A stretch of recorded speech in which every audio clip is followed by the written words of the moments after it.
Selamat pagi, Pak Abi. Pagi, Ya, Pak. Bu. Assalamualaikum warahmatullahi Waalaikumsalam wabarakatuh. warahmatullahi wabarakatuh. Suara saya terdengar jelas ya? Terdengar Suara jelas, saya terdengar Pak. jelas dengan baik. Oke, terima kasih. Saya senang sekali bisa hadir di sini, diundang Agrina, mewakili Tri Group, Ayam Kane, Juragan Ayam, dan PT Triputra Panganindo. Saya sebagai praktisi lebih senang sharing saja. Jadi kalau memberikan presentasi, rasa-rasanya nanti kebanyakan ini kepala kita. Saya lebih senang kita tanya jawab, dan saya akan memberikan cerita sedikit saja. Mungkin nanti sambil berjalan setelah saya bicara, saya akan sedikit kirim gambar-gambar bentuk dari produk-produk kita. Kalau menurut saya ada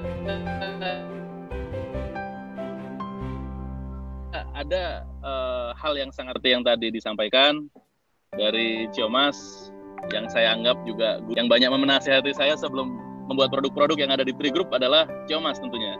Ada Pak Dawami, Pak Ahmad Dawami, dan rekan-rekan di bawah-bawahnya. Saya sudah diberikan kesempatan untuk lihat banyak tempat, dan saya diberikan pandangan bahwa peternak rakyat dan peternak mandiri, mungkin saya bisa sedikit mewakili, itu harusnya bukan saatnya lagi teriak-teriak turun ke jalan kalau harga ayam murah. Saatnya kita mencetak produk-produk yang baik, saatnya kita mencetak market, dan saatnya membuat konsep yang baru. Saya cukup senang dengan pemaparan dari Besmit. Nanti saya juga akan sampaikan, kita sharing saja di tablet Agrina itu sudah ada produk kita, Ayam Kane. Mungkin Bu Vini tadi, karena Bu Vini sudah flight, Bu Vini sudah mencoba beberapa kali produk kita. Pak Menteri, Pak yang terhormat Bapak Syahrul Yassin Limpo juga sudah kita kirimkan produk-produk dari peternak rakyat dan peternak mandiri. Saya rasa kalau menyaingi produk Besmit jauh lah ya, karena kan supply chain-nya dan kontrol production-nya sampai dengan semua aspek sudah disusun dengan baik. Kita akan menuju ke sana pelan-pelan dengan modal yang cukup, hanya di level peternak rakyat dan peternak mandiri. Kita akan pelan-pelan membangun chain ini. Saya tidak mempresentasikan produk kita, saya hanya menyampaikan bahwa peternak rakyat dan peternak mandiri sebenarnya sebagian sudah mulai untuk membuat langkah-langkah. Salah satunya adalah dengan Ayam Kane. Ayam Kane, lalu ada frozen food. Ayam Kane saat ini yang tadinya hanya 3 varian, ayam kremes, ayam bumbu rujak, dan ayam kecap, sekarang sudah memiliki 17 varian. Pernah diliput di Agrina juga disampaikan, yang sangat signifikan adalah Lebaran tahun ini, yaitu Lebaran Idul Fitri kemarin, di mana orang-orang tidak boleh keluar, orang-orang harus di rumah, tapi harus hajatan opor. Saat itu kita membuat produk dadakan. Produk dadakannya adalah Ayam Kane opor. Jadi kita lakunya laku keras sekali, ordernya sampai dengan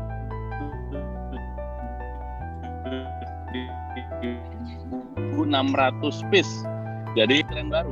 Selama ini orang mau Idul Fitri ada menu-menu yang khas, yaitu dari mulai opor sampai dengan menu-menu yang frozen food yang lain.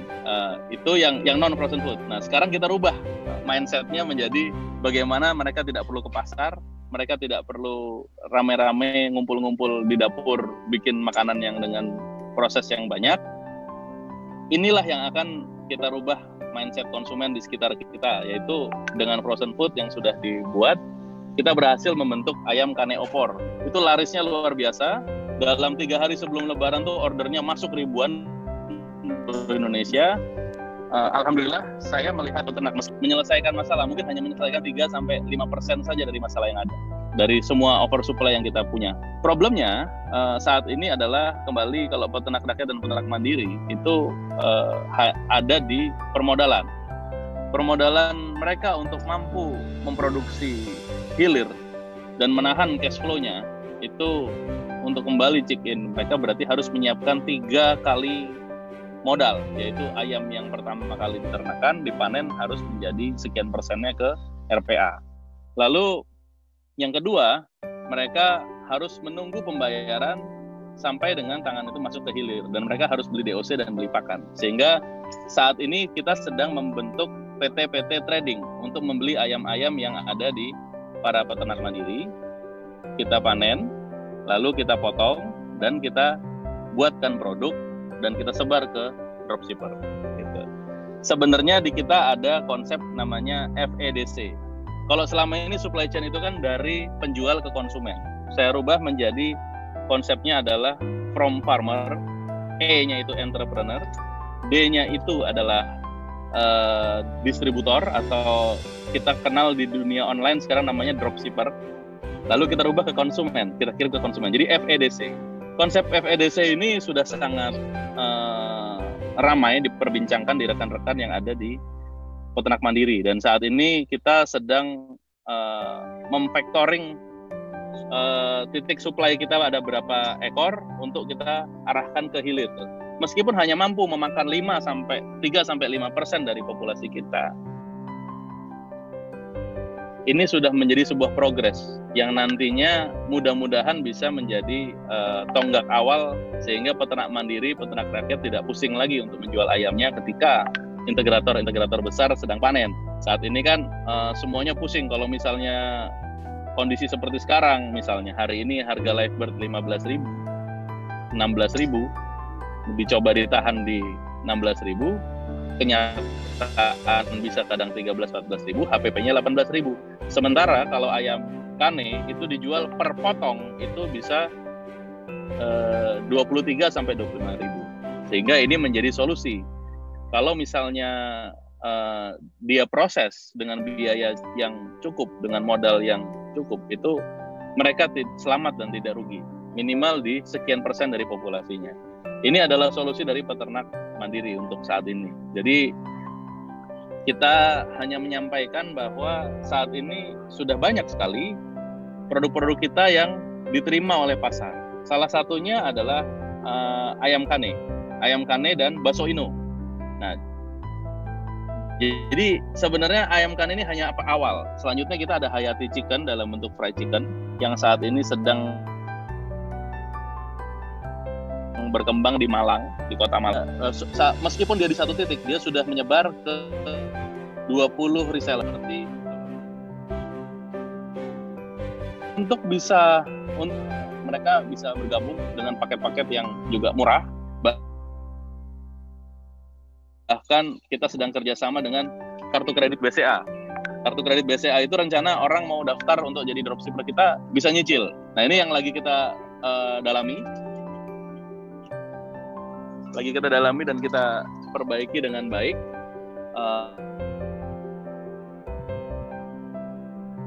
Supply chain-nya, terus paling tidak kurang lebih 1 bulan itu 2.000 sampai 3.000 pieces per item produk. Nah, ini yang cukup lumayan. Artinya produk-produknya bisa menjadi solusi. Saya mungkin tipenya bukan pemapar. Mari kita berdiskusi gitu untuk menjawab sebagai pelaku. Kan kalau Ciomas itu sebagai PT besar yang melakukan diversifikasi, dan mereka sudah pionir untuk sebagai perusahaan yang saya anggap di semua integrator yang paling terdepan. Saya objektif ya, saya tidak ada sponsor dari Ciomas maupun Java, tapi memang betul Java sudah mampu membuktikan sebagai integrator yang terdepan dalam masalah food processing. Nah, kita berusaha mengikuti, meskipun kemampuan kita hanya berapa persen dari rekan-rekan di integrator, kita berusaha untuk pasung ke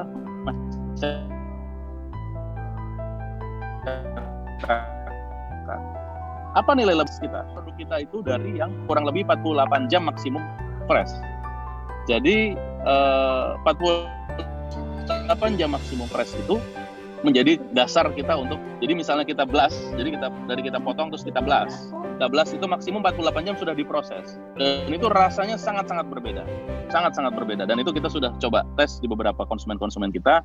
Biar bagaimanapun, meskipun masa depannya adalah frozen, health frozen, tapi saat ini Indonesia pasar freshnya masih 71-73%.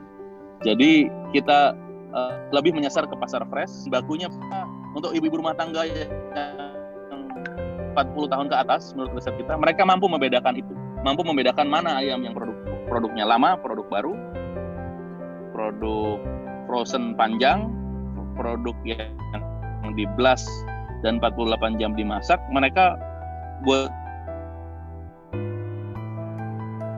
ibu-ibu dan para pemain-pemain besarnya untuk di branding bukan ayam kane. Jadi mereka beli ayam kremes yang non ayam kane, mereka jual di restoran-restoran mereka.